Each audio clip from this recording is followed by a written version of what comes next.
دوسرا سبق لیٹرز کی تقسیم۔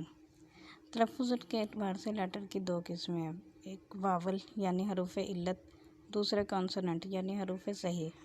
انگریزی میں واولز اردو میں زبر زیر پیش کی طرح کام کرتے ہیں۔ انگریزی کا کوئی بھی لفظ اس کے بغیر نہیں بنتا۔ واولز 5 ہیں یعنی اے ای آئی او یو، باقی تمام حروف کانسوننٹ کہلاتے ہیں۔ کانسوننٹ اور واول کے استعمال کے قاعدے۔ جس لفظ کا پہلا حرف واول میں سے کوئی ایک ہو اور اس کا تلفظ یعنی ساؤنڈ بھی واول ہی کی آواز سے ہو تو اس سے پہلے ایک یا کسی کا ترجمہ کرنے کے لیے این استعمال ہوتا ہے، جیسے ایک ہاتھی این ایلیفینٹ، ایک سیب این ایپل وغیرہ۔ جس لفظ کے شروع میں کانسوننٹ ہو اور اس کا تلفظ بھی کانسوننٹ کی آواز سے ہو تو اس سے پہلے ایک، کوئی یا کسی کا ترجمہ کرنے کے لیے ایک کا استعمال کیا جاتا ہے، جیسے a bird, a book etc۔